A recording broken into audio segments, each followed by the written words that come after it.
Shapes in Clouds. I think I've always been an artist. Even as a baby, still clinging to my mother, I had an artist's eye. I saw shapes in the clouds and sculptures in the tumbled stones at the bottom of a stream. I grabbed at colors, the crimson flower just out of reach, the ebony bird streaking past. I don't remember much about my early life, but I do remember this. Whenever I got the chance, I would dip my fingers into cool mud and use my mother's back for a canvas. She was a patient soul, my mother. Imagination. Someday I hope I can draw the way Julia draws, imagining worlds that don't yet exist. I know what most humans think. They think gorillas don't have imaginations. They think we don't remember our pasts or ponder our futures. Come to think of it, I suppose they have a point. Mostly I think about what is, not what could be. I've learned not to get my hopes up. The loneliest gorilla in the world. When the Big Top Mall was first built, it smelled of new paint and fresh hay, and humans came to visit from morning till night. They drifted past my domain like logs on a lazy river. Lately, a day might go by without a single visitor. Mac says he's worried. He says I'm not cute anymore. He says, "Ivan, you've lost your magic, old guy. You used to be a hit." It's true that some of my visitors don't linger the way they used to. They stare through the glass. They cluck their tongues. They frown while I watch my TV. "He looks lonely," they say. Not long ago, a little boy stood before my glass, tears streaming down his smooth red cheeks. "He must be the loneliest gorilla in the world," he said, clutching his mother's hand. At times like that, I wish humans could understand me the way I can understand them. "It's not so bad," I wanted to tell the little boy. "With enough time, you can get used to almost anything." TV. My visitors are often surprised when they see the TV Mac put in my domain.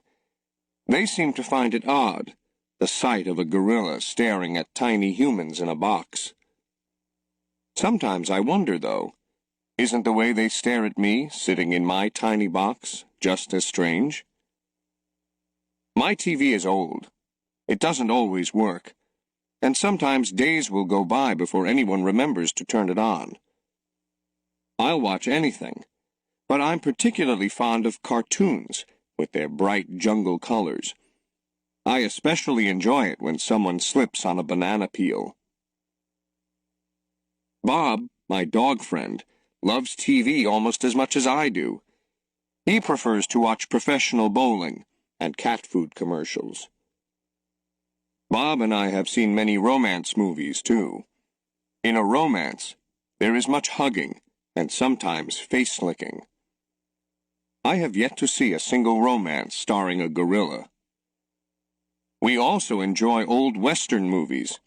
In a Western, someone always says, "This town ain't big enough for the both of us, Sheriff." In a Western, you can tell who the good guys are and who the bad guys are, and the good guys always win. Bob says Westerns are nothing like real life. The Nature Show. I have been in my domain for 9,855 days. Alone. For a while, when I was young and foolish, I thought I was the last gorilla on Earth. I tried not to dwell on it. Still, it's hard to stay upbeat when you think there are no more of you.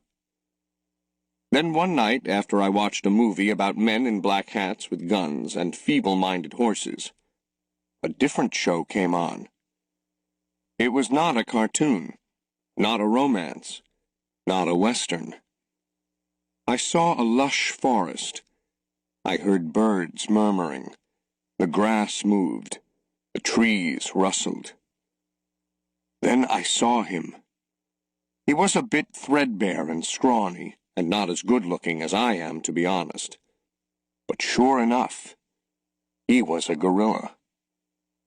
As suddenly as he'd appeared, the gorilla vanished, and in his place was a scruffy white animal called, I learned, a polar bear, and then a chubby water creature called a manatee, and then another animal, and another. All night, I sat wondering about the gorilla I'd glimpsed. Where did he live? Would he ever come to visit? If there was a he somewhere, could there be a she as well? Or was it just the two of us in all the world, trapped in our own separate boxes? Stella. Stella says she is sure I will see another real live gorilla someday, and I believe her, because she is even older than I am, and has eyes like black stars, and knows more than I will ever know. Stella is a mountain. Next to her I am a rock, and Bob is a grain of sand. Every night when the stores close, and the moon washes the world with milky light, Stella and I talk. We don't have much in common, but we have enough. We are huge and alone, and we both love yogurt raisins. Sometimes Stella tells stories of her childhood, of leafy canopies hidden by mist, and the busy songs of flowing water. Unlike me, she recalls every detail of her past. Stella loves the moon, with its untroubled smile. I love the feel of the sun on my belly.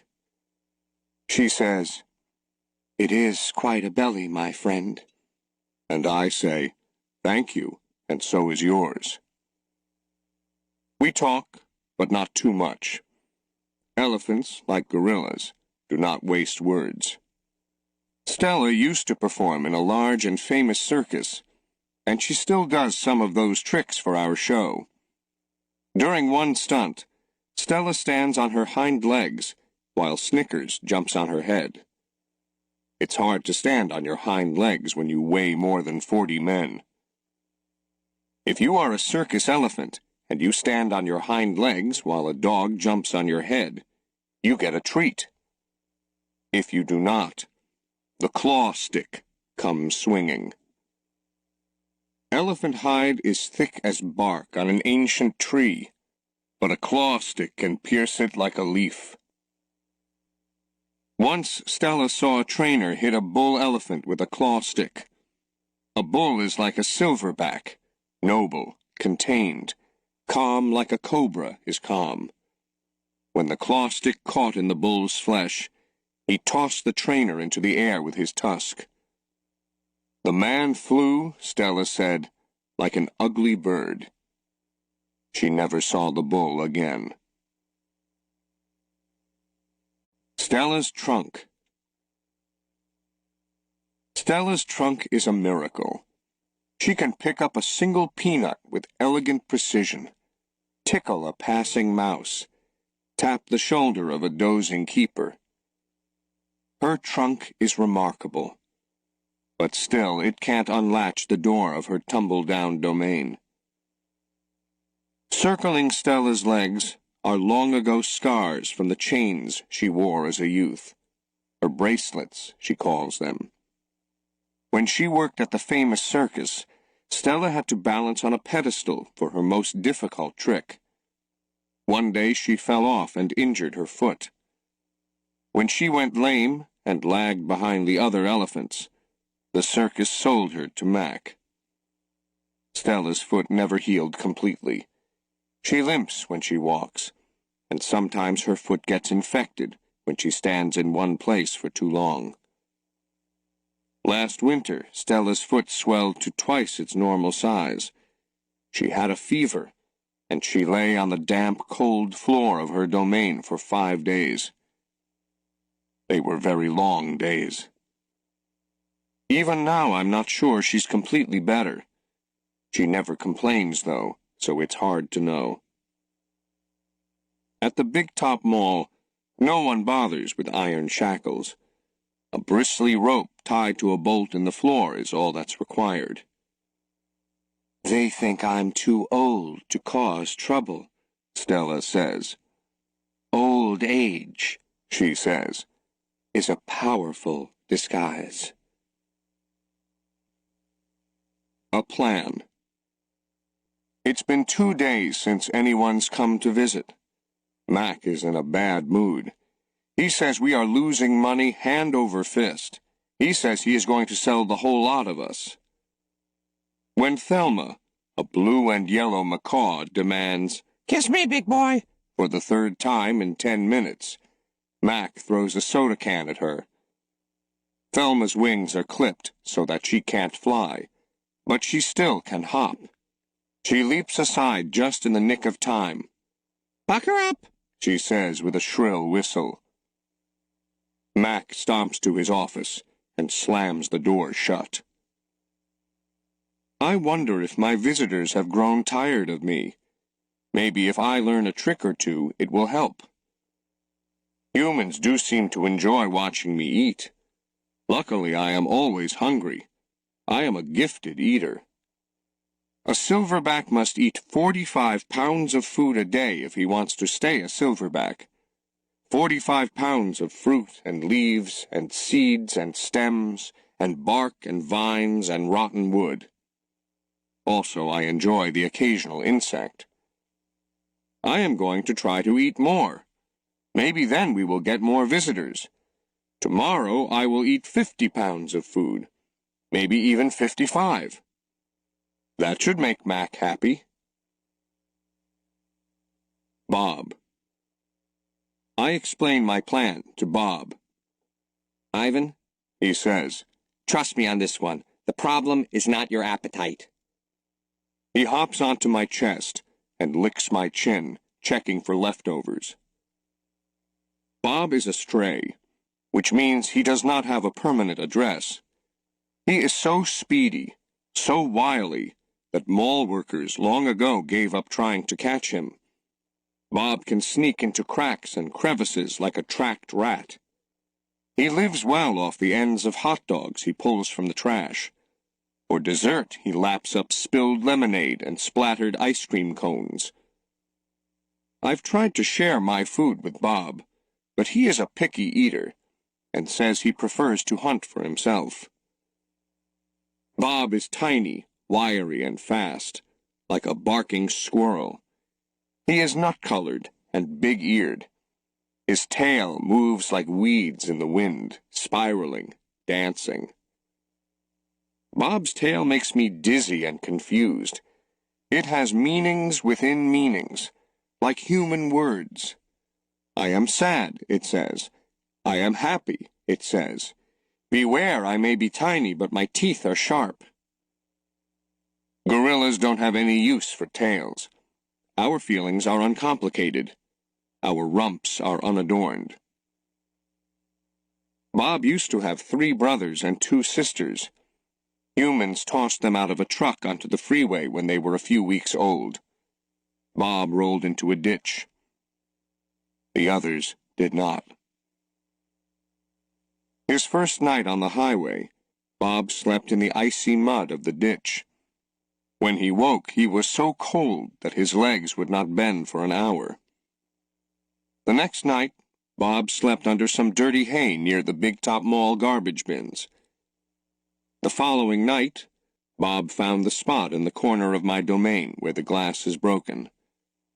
I dreamed that I'd eaten a furry donut, and when I woke in the dark, I discovered a tiny puppy snoring on top of my belly. It had been so long since I'd felt the comfort of another's warmth that I wasn't sure what to do. Not that I hadn't had visitors. Mac had been in my domain, of course, and many other keepers. I'd seen my share of rats zip past, and the occasional wayward sparrow had fluttered in through a hole in my ceiling. But they never stayed long. I didn't move all night, for fear of waking Bob.